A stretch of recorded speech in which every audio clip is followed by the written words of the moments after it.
Hello and welcome to From Sickness to Health. I'm your host, Rico Hill, and I'm joined by the blue guy himself, Sickness.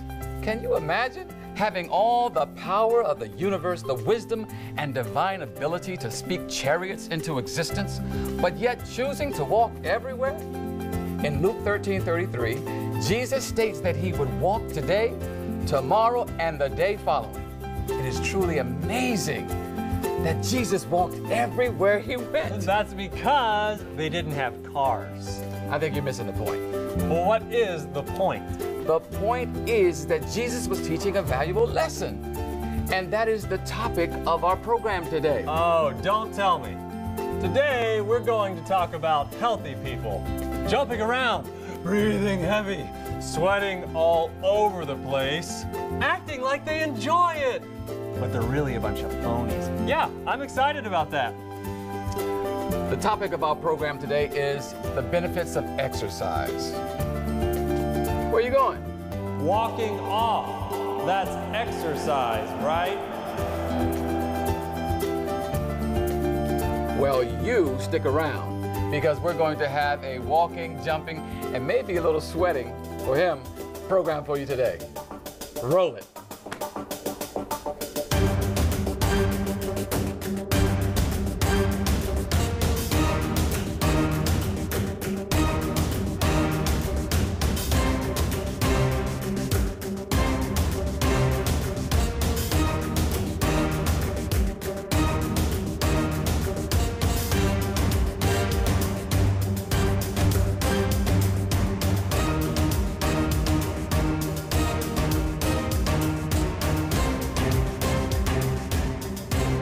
Well, we're so happy that you decided to stick around. Thank you for joining us here in the studio of From Sickness to Health.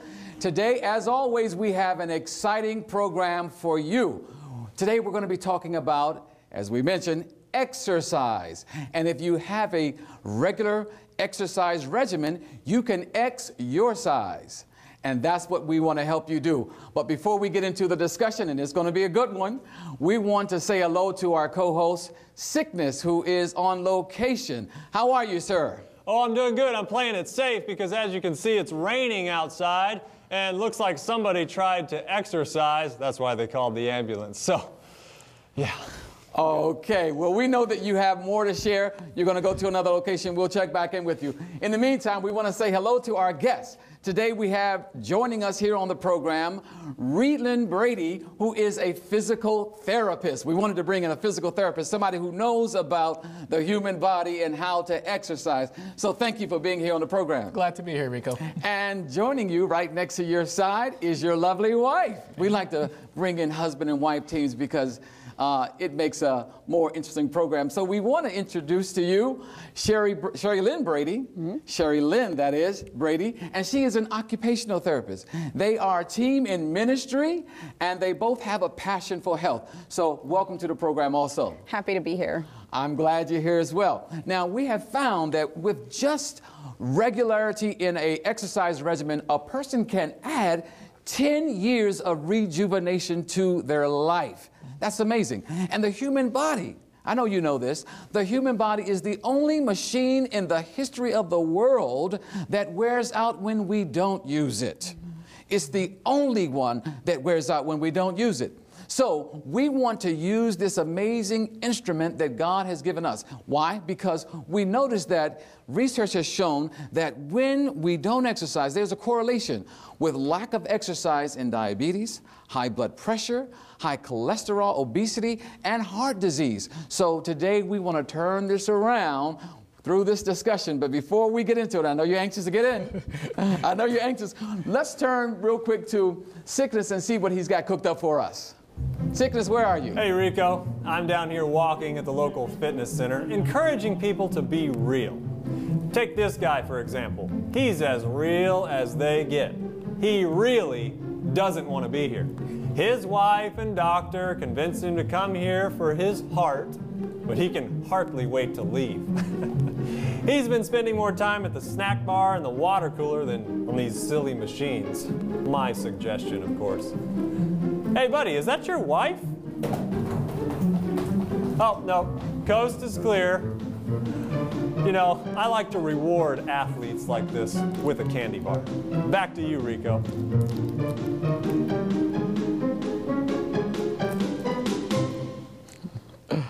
Well, that's an interesting perspective, isn't it? Now, exercise is important, regardless of what sickness says. It's important, and I think that it was established a long time ago. I'm going to turn to my guest now. And was this important to God? I mean, if God determined that exercise was important, he probably established it in the beginning. Did he? You know, Rico, he did. If you look in Genesis chapter 2, after he creates the whole earth and in the Garden of Eden, he creates man and says, okay, I'm going to take man and put him in the garden. And he doesn't say to put man in the garden just to eat all the fruits and just relax and don't do anything. He puts man in the garden to dress it and to keep it. What does that mean, to dress it and to keep it? Well, any gardeners know that they have to, in order to cultivate plants, they have to spend some time stooping and bending and pruning and cutting and doing all sorts of gardening activities. So not just picking flowers. No, no. This was actually exercise. This was work. Yes. Although it would be nice to pick a few flowers for your wife, and I'll bring her in that way. Thank you. I want to just, before we talk some more about that, as an occupational therapist, what do you do exactly? Well, Rico, I work closely with physical therapists, and what I do is I focus a lot on the function, trying to return patients back to their normal, independent daily life. Okay. So it could go from getting in and out of that shower to cooking, dressing, driving, getting back to school, work, whatever it is. And we sort of focus on those activities, and either we adapt it or find another way of recreating their lives so they can continue to be as best quality of life as possible. So sort of reintroducing them into movement. Yeah. And do you all do this together? We can. Not with right our now. jobs, we don't do it together. But we can. In fact, there are lots of times where if we have discussions about patients or just to know what's the best way to do it, sometimes I'll consult with her and say, how can I get this patient to function better? And she'll give me ideas and say, hey, that works. Oh, okay. Fantastic. So, and you both have a passion for health. Why did you get into health? Why did you go into physical therapy and occupational therapy? I knew I wanted to help people. It was something that I always loved to do, and even as a little girl, I wanted to put Band-Aids on everybody. But volunteering in the hospital, when I saw what rehabilitation does, is it's helping people return back to their life. That's what the passion was all about, is helping people get better and healthier and returning to a good quality of life. So that's a passion God gave us. You know. Would you say that there are people that you end up having to help in rehabbing them or rehabilitating them are in a condition as a result of not taking care of themselves? Yes, yes. Time and time again, we'll see as we're doing evaluations, there are certain questions that we'll ask, of course, to know their medical history. And the top three that we get, diabetes, high blood pressure, high cholesterol. Yep. Diabetes, high blood pressure, high cholesterol. All of these are related to, for the most part, to diet. Yes. So diet, we find diet and lack of exercise kind of go hand in hand. Yes, they do. And we've seen in this program and had discussions about it many times that we see that when people are sort of having a sedentary lifestyle, they are on the couch, they're sitting around, but the eating doesn't stop. Yeah. And a lot of times it's a lot of the eating of the wrong foods. Is that right? That is correct. And so I'm wondering, though, when I heard you say diabetes, though, when I heard that, I thought about the fact that sometimes people have to go through amputations. Yeah. Have their legs amputated, their feet amputated, and things like that. Are you having to physically assist people to get back to a normal way of life, having only, one limb? Yes, absolutely. And thankfully, the medicine has progressed to such a state that we have prosthetics, we have different things that we can use to help them to be able to walk properly and things like that. But it's always unfortunate. There's something that it's so preventable. You don't have to get an amputation. Right. You don't have to end up that way. But because of the lifestyle choices that we do, especially in the society where we tend to sit for hours on end, whether it's work, and you just mentioned about sitting on the couch and just eating away but never moving. Those kinds of things contribute to, the prevalence of amputations with diabetes. The body was meant to move. Yes. In fact, it is said that the body, it was built for action. Action is the law of our being. In other words, we need to constantly be moving constantly. So with that in mind, now, I mentioned earlier in the program that we see a correlation between lack of exercise and diabetes and heart disease and all these things. So it is good for us to understand the physiology of this. Why is exercise necessary? What's happening in the body? I mean, I'll throw out one: circulation. Circulation is the key. Right? How our blood circulates in our body is very key to our health. Yes, it is. And if we're not moving, what happens to our circulation?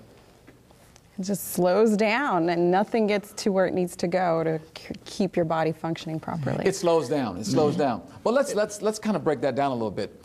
Let's break this down. I like the idea of thinking that if the blood is not moving, but what's in the blood? What's necessary in the blood? Life. Why do we need it to move? If we understand the very basics of this, then people can get an understanding, and then it could be a much easier process to say, oh, that's what's going on. I don't think a lot of people realize that oxygen is necessary, and we have oxygen in the blood. And oxygen needs to be carried to the various parts, to the various organs, to the lungs, and all these things. And if we're not moving, it's not getting the oxygen.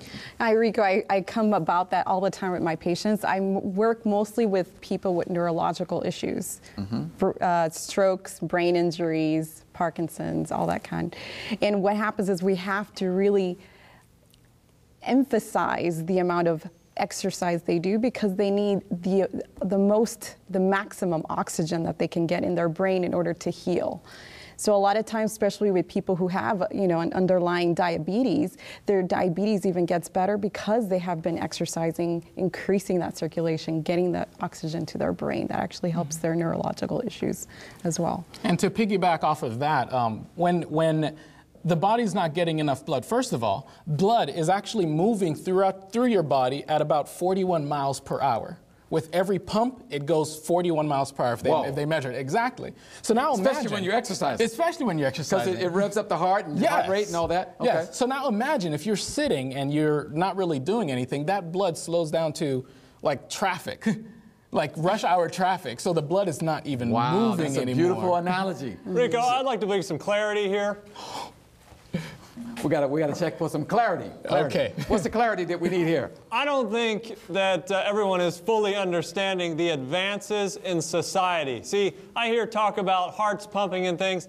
Have you ever seen the American male? We get our exercise on Sundays. We're sitting there eating with both hands, and we watch these athletes exercise, and our hearts are pumping, and we're excited. That's enough exercise for all of us. Wouldn't you agree? I would not agree, actually. Can we get exercise by proxy? No. No, there's no way to get exercise by osmosis, by just watching or just by being around people that exercise. Unfortunately, exercise is an individual thing. Your body has to, in order to get the benefits of healthy living, you have to exercise in order to get that. I'm actually glad he weighed in at that point. Yes. And to see the traffic snarling behind him to a crawl as we were talking about the way that blood is supposed to be moving through the body, and it's not. When it's not moving, you said it's like a traffic jam. Yes. Like a traffic jam. So if you can just imagine that your blood is supposed to be like on that super highway, moving and taking oxygen and nutrition to the various organs of the body, but yet it's down to a crawl. It's not a river of life, but a cesspool of death. And the Bible says that we should be like trees planted by the rivers of water and bringing life. So, in fact, when you go into a desert, you will notice that, and I live in Arizona, that's where I live, and lots of deserts there, if you've not been there. But some of the deserts can be so beautiful, but it's even more beautiful when you are traveling through and you see nothing but wasteland and barrenness and cacti and all of this. But then when you start to see green trees, when you start to see life, you'll notice that there's a river there. That means that life is coming through, it's flowing and it's moving. And that's how our bodies should be. Yes. So we've talked about some of the diseases, some of the issues. We talked about diabetes, talked about high blood pressure. But what is the best kind of exercise? I imagine somebody is sitting and saying, well, you know, if I can't sit and watch television on Sunday and exercise both arms and the remote control, right, as Sickness said, what exercises can I do practically? What kind of exercises should we be doing? On an average, an average is about 11 hours that an American sits throughout the day. 11 hours? 11 hours. Wait a minute. 8 hours are sleeping, 11 hours working, sitting, watching TV. Working, sitting at work, sitting at the television. So a lot of sitting. Sitting while you're driving, on the bus, on the train, a lot of sitting. So the first practical thing to do is not to sit so much. If we are going to be moving around the house and clean up in the house, just move around.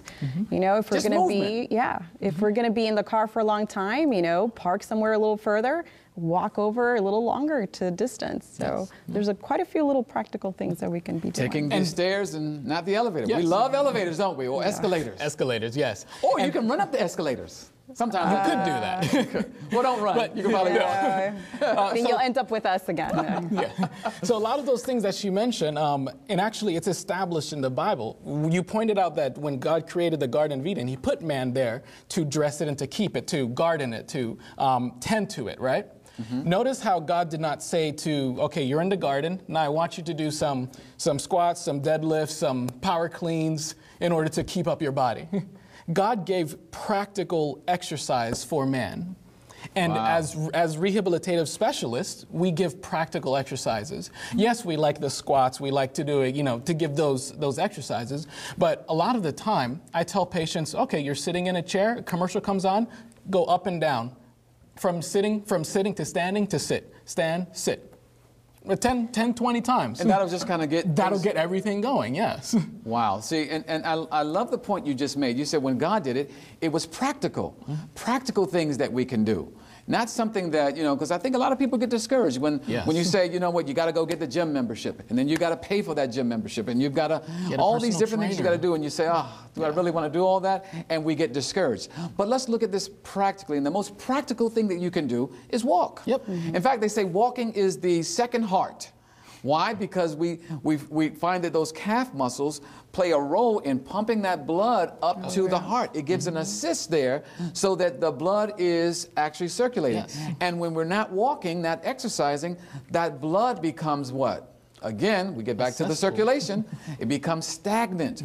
This cuts off the circulation, cuts off circulation. What happens when we cut off circulation? Then our limbs begin to, what happens to the limbs? They atrophy. Muscles will atrophy. Yes, muscles will waste. They get weak and they waste away. And then that's why in the case of the type 2 diabetic, when you've got that, you don't have that circulation. And by the way, most of our arteries are in our extremities, right? Yes. So if we're not getting circulation, that's why you end up losing those limbs. Right? That is correct, yes. So what are the types of exercise? I think there are 3 types, right? Well, yes, there are 3 types, but there are actually 2 main types that we focus on, especially as physical therapists and occupational therapists. You have aerobic exercise. What is aerobic exercise? Aerobic exercise is, to put it simply, it's things like jogging, walking, biking, things that require oxygen. So you're going to things that require oxygen, yes. Right. So things that, yes, you're using oxygen a lot, but you're not overtaxing yourself. Okay. And then there's the second type is anaerobic exercise, which is what you get with weightlifting. That's without air. That's without oxygen, yes. Okay. So you're just lifting weights, and what's happening there is you're breaking down the muscles in order to rebuild them. Okay? As opposed to aerobic exercise, you're actually refueling them with oxygen as you go on to improve the endurance. And research nowadays shows that interval training, a combination of both, is a really good way So lifting some weights Right? And then do a little. And it's like short periods of it. So you're doing a little bit of weights, and then you're going to be on the treadmill for 5 minutes, or walking outdoors and doing some squats. So you're actually having a combination. Is the best way to lose weight and feel really good in a shorter period of time. Somebody just liked what you just said, because you said 5 minutes. You said 5 minutes, and I like that myself, because it kind of suggests that you don't have to do a full long thing, but if you just kind of do 5 minutes here, then lift some weights, do another 5 minutes. Yeah, it's short timed exercises. Right. In fact, sometimes what I do is I do a walk, and I'll go for a walk, and then I'll jump rope for just about real hard for like a minute. Right? And then I stop and I walk some more, and then I keep doing that in intervals. Let's kind of, because people are watching and they're saying, this sounds good, but maybe that's just some people talking about it. But, we like to bring in video clips that actually support what we're saying. So let's turn to a clip now, and let's see if the news reports and the other experts, what they're saying. 1 in 10 deaths worldwide can be blamed on illnesses that are caused by lack of exercise. This is about the same as the number of deaths from smoking. Experts say this problem has reached pandemic proportions, according to new research in the medical journal The Lancet. When people don't exercise, they are more likely to die from heart disease, type 2 diabetes, and breast and colon cancer. Exercise could have prevented about 60,000 deaths from heart disease in the Americas and about 121,000 in Europe in 2008, according to the report. The scientists looked at 10 years of research on ways to promote physical activity and identified a number of effective strategies to help us get the 150 minutes of exercise we need each week. That just blows my mind. Did you hear that? It said that because of lack of exercise, they compared it to smoking. 1 in 10. Why would there be such a correlation between smoking a cigarette and just not exercising?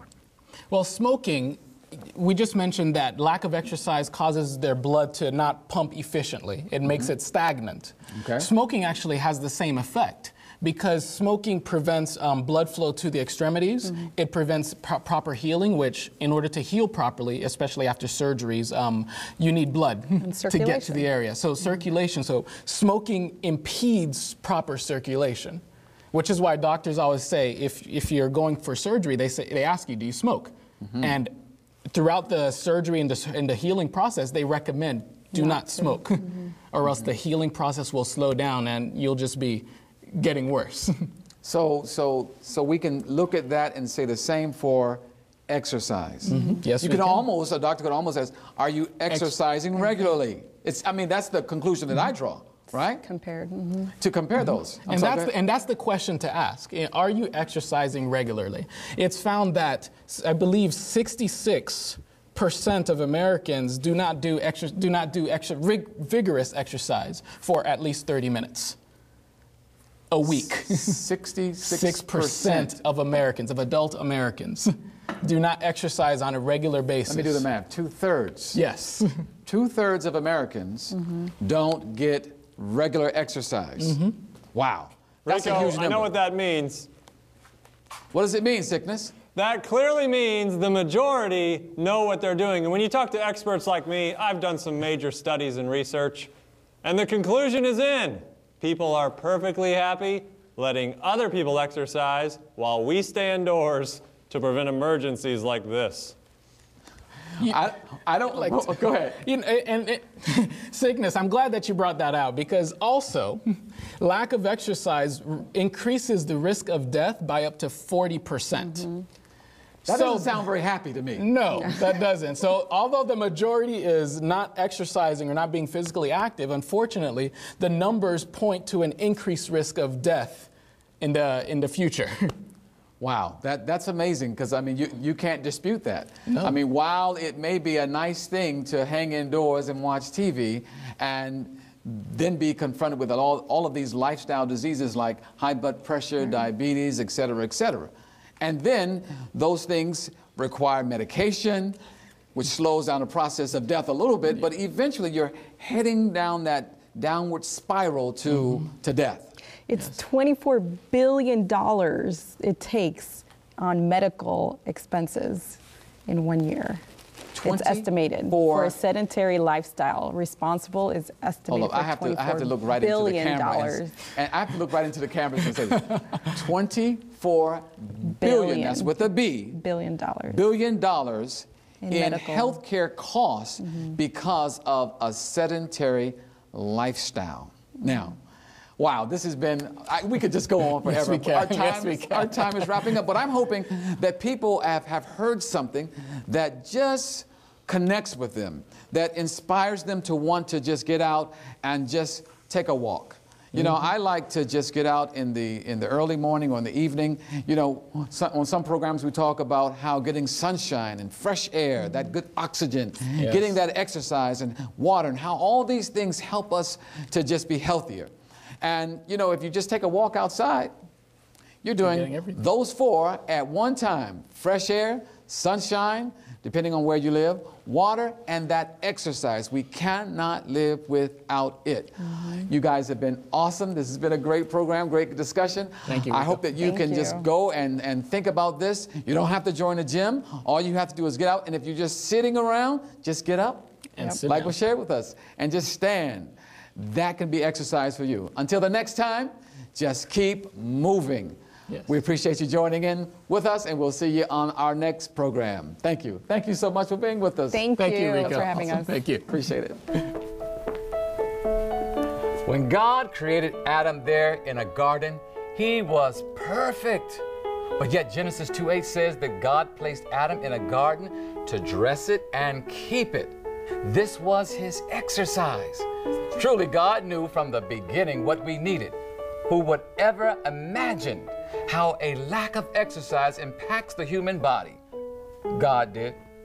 We learned today that action is the law of our bodies. We were designed for action. It keeps us healthy. When we don't move, things begin to wear out. And in fact, some things stop moving altogether, so to speak. Look, maybe this will move you.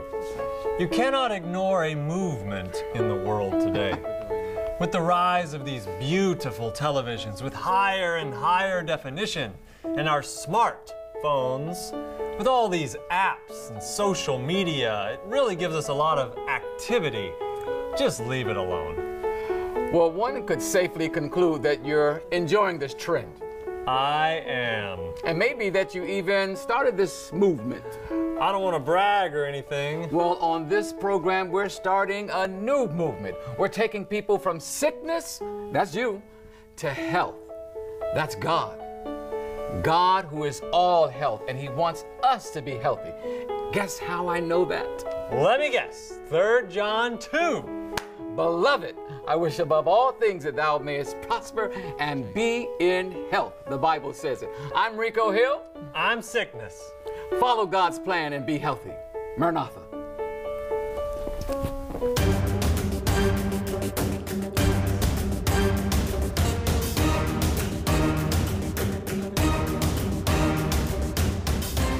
Boy, your muscles hurt when you haven't used them in a while.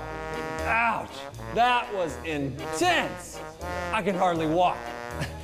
Just one step at a time. Oh, no pain, no gain. What a stupid line. Pain, pain, pain. Oh.